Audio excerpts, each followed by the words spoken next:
Standard 12 Chemistry. Today I am going to discuss D block elements. D block elements are also known as transition elements. They are also known as transition elements. These D block elements are present in between S and P block elements. Where it is present in between S and P block elements. There are 4 series of D block elements or transition elements. Why they are known as transition elements? Because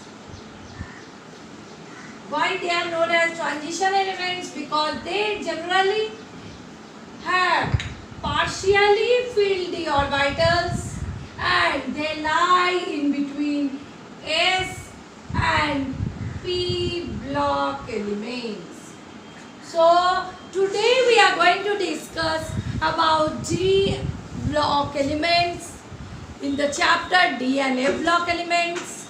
This D block elements lies in between S and P block elements of the periodic table. S and P block elements of the periodic table, and from group 3 to group 12. D block elements are present from group 3 to group 12. There are 4 series of these transition elements or D block elements.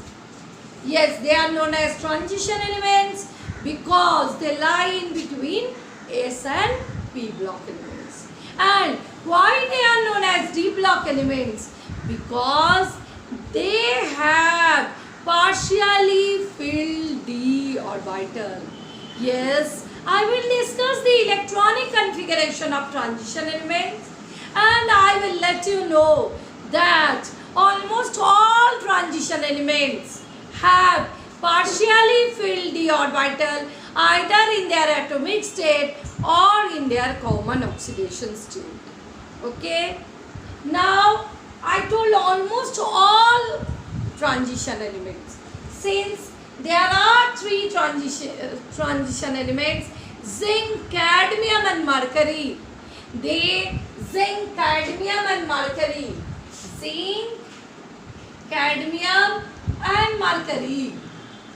These 3 elements are not regarded as true transition elements. Why? Why? Because they have completely filled d orbital. Completely filled d orbital. D orbital either in their atomic state or in their common oxidation state.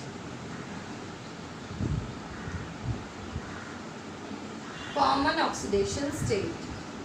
So do keep in your mind that all transition elements generally have partially filled d orbital either in their atomic state or in their common oxidation state. But there is exception, zinc, cadmium and mercury. They do not have partially filled d orbital either in their atomic state or in their common oxidation state.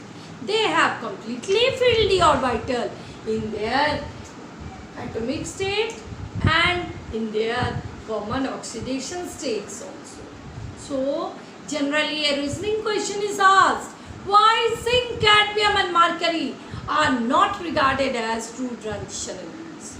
Then you will answer this, that they are having completely filled d orbitals in their atomic state or in their common oxidation state. So they are not regarded as true transition elements or D block elements.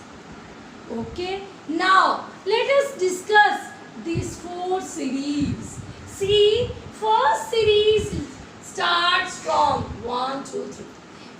series starts from scandium 21 to zinc 30. Second one, ytterbium 39 to cadmium 48. And third, lanthanum 57. Of course, after lanthanum, you will see a gap of 14 elements. Hafnium 72 to mercury 80.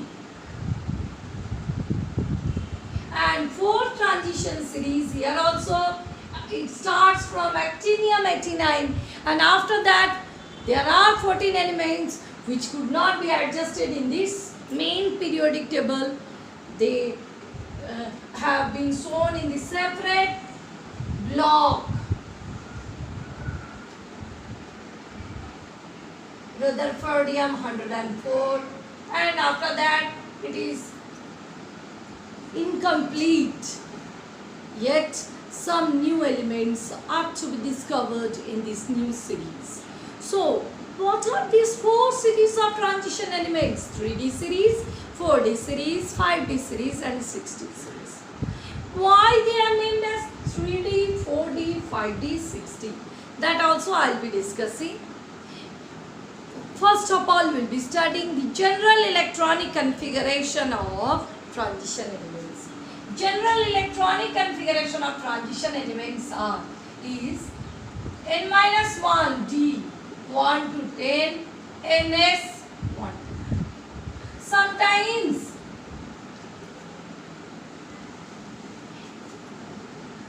it is also written n-1 0 to 10 ns 1 to 2. Both are correct. These are the general electronic configuration of transition elements. n-1 1 to 10, n-1 d 1 to 10 and ns 1 to 2, or n-1 d 0 to 10, ns 1 to 2. These are the electronic configuration of transition elements, general electronic configuration. Now we'll discuss the electronic configuration of scandium, titanium, vanadium, chromium, manganese, iron, cobalt, nickel, copper, zinc. What is the atomic number of scandium? It is 21. So here its configuration will be argon 3d1 4s2. Titanium 22, it will be written as argon 3d2 4s2. Vanadium, argon 3d3 4s2. Chromium, argon 3d5 4s1. Yes, chromium is having exceptional electronic configuration. Why? Because half-filled d orbital is more stable. Why it is more stable? Due to symmetrical electronic configuration. This you have discussed in standard 11 and you have studied in standard 11 that exceptional electronic configuration of chromium, copper, silver, palladium, etc. So these are due to the higher stability of symmetrical electronic configuration. Then iron, manganese, yes, manganese will be having electronic configuration 3d5 4s2, argon 3d6 4s2, cobalt, argon 3d7 4s2, nickel, argon 3d8 4s2, copper, see again exceptional case 3d10 4s1, and zinc, argon 3d10 4s2. So you see, in all these cases the 3d orbital is partially filled. So this is known as 3D series. If you take up the elements of 4D series, second transition series, you will see that its 4D orbital will be partially filled, and similar way here its 5D orbital will be first partially filled, and here in this case 6D orbitals will be partially filled. So in all the transition elements we can see that they have partially filled penultimate cells D subcell n, that is n-1 D subcell. They have partially filled n-1 D subcell. All the transition elements have this peculiar property, so they are also known as D block elements. Yes, I told about the exceptional cases, that also you will have to remember. Okay. So you note down the electronic configuration of first transition series and you try to write the electronic configuration of second and third. General electronic configuration is n-1 D 1 to 10 ns 1 to 2. So this you keep it in your mind. Okay. Now we'll discuss the second property. Yes, transition metals. All transition metals are what? Are heavy metals. All transition elements are metals. They generally have high melting and boiling point. They have high enthalpy of ionization. They are generally colored. Their compounds are generally colored. They generally form alloys.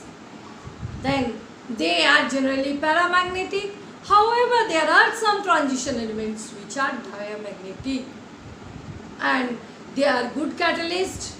So one by one we'll be discussing the properties of transition elements.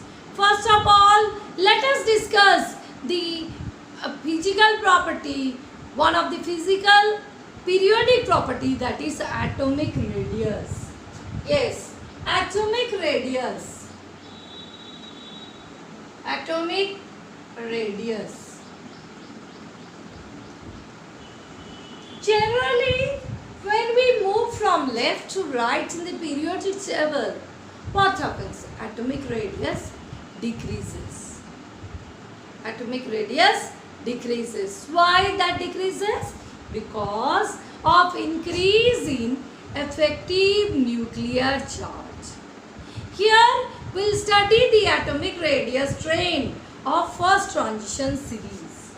Let us take up scandium, titanium, vanadium, chromium, manganese, iron, cobalt, nickel, copper and zinc. When we move from scandium to chromium, especially to vanadium and also to chromium, atomic radius decreases. Atomic radius decreases. Yes. But from chromium to copper, atomic radius is constant. Atomic radius is constant. And in case of zinc, it increases. Now a question arises, why this is the trend? I am explaining, please try to understand. What happens when we move from left to right in the transition series in the beginning? With increase in atomic number, a proton increases in the nucleus and an electron increases in n-1 D subcell. Now the screening effect of n-1 d subcell is poor. We all know the screening effect or shielding effect of d subcell is very poor. So in the beginning atomic radius decreases. Now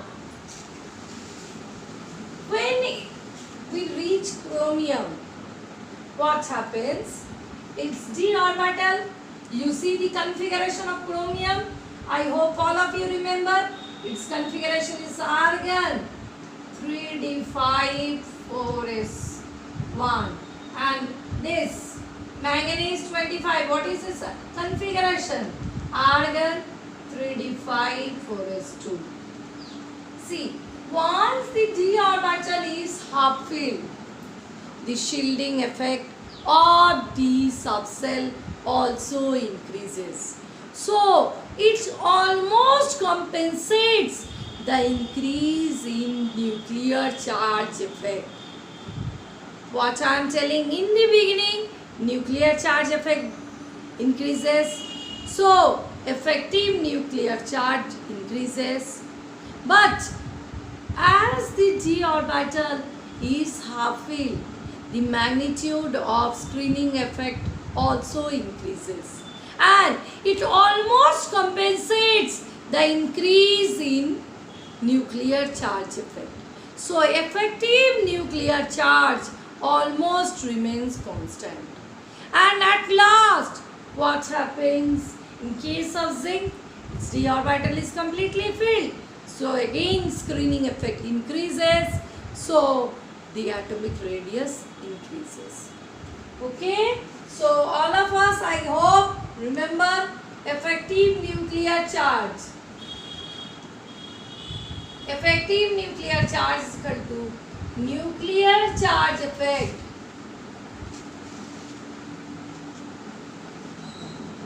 minus screening effect.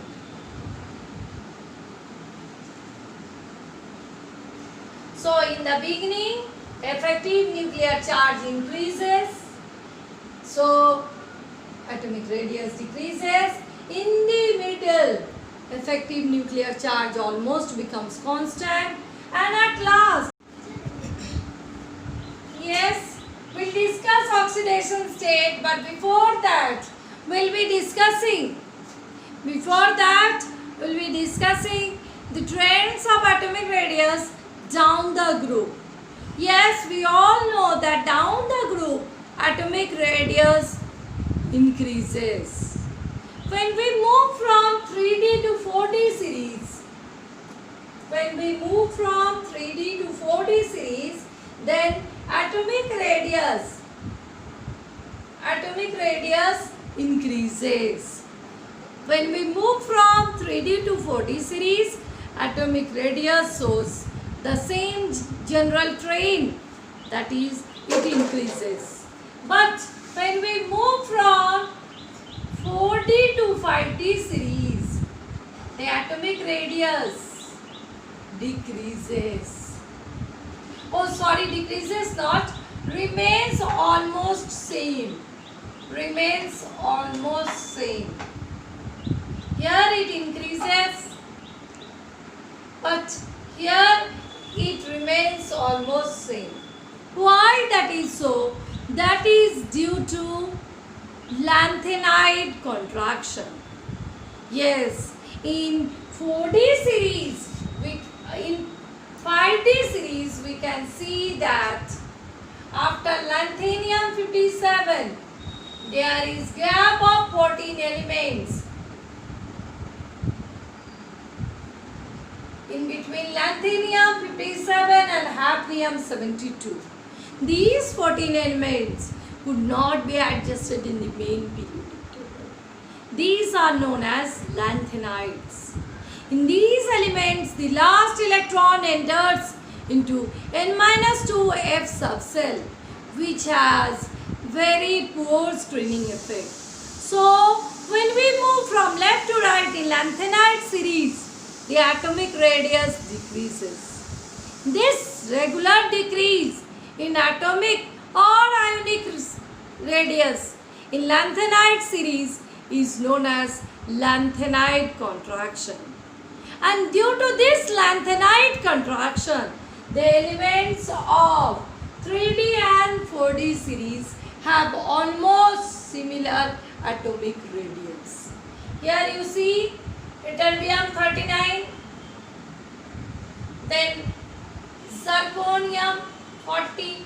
Here we'll find usually zirconium and hafnium have similar atomic radius. A reasoning question is asked. Why zirconium and hafnium have similar atomic radius? One word answer, that is due to lanthanide contraction. Okay? Now we'll discuss oxidation state. What is oxidation state? You all know oxidation state. Okay, now we'll discuss that what kind of oxidation states the elements of D block shows. D block element shows variable oxidation state. Variable means what? It shows more than one oxidation state. Why it shows more than one oxidation state? Because in D block elements, the energy of n-1 d orbital and ns orbital are almost similar. The energy of n-1 d orbital and ns orbital are almost similar. So, in addition to ns electron, the electrons from n-1 d orbital also participates in bond formation. So, it shows more than one oxidation states, that is known as variable oxidation states. Now, when we move from left to right in transition series, we'll see that number of oxidation state increases from scandium to manganese, and then it starts decreasing till zinc. Scandium, titanium, vanadium, chromium, iron, cobalt, nickel, copper, zinc.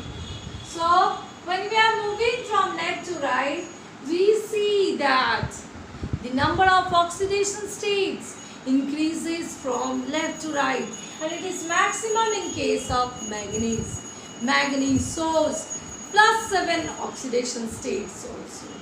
But when we move from manganese to iron and to the right hand side of the periodic table of D block, we see number of oxidation states of the element gradually decreases. Here, the oxidation state is related to electronic configuration. Once the d orbital starts pairing, the tendency to participate in bond formation decreases. So, number of oxidation states also decreases when we move from manganese to zinc onwards. Now, the highest oxidation states are shown by fluorine and oxygen. Means when the elements of transition elements forms compounds with fluorine and oxygen. Why that is so? Because they are the strongest oxidizing agent. So they are the most electronegative elements and they are the strongest oxidizing agent. So the highest oxidation state is shown by fluorine and oxygen. Now, more higher oxidation state is shown in oxides than in fluorides. Why? Because fluorine can form only one bond, but oxygen can form multiple bonds. Okay? So, thank you.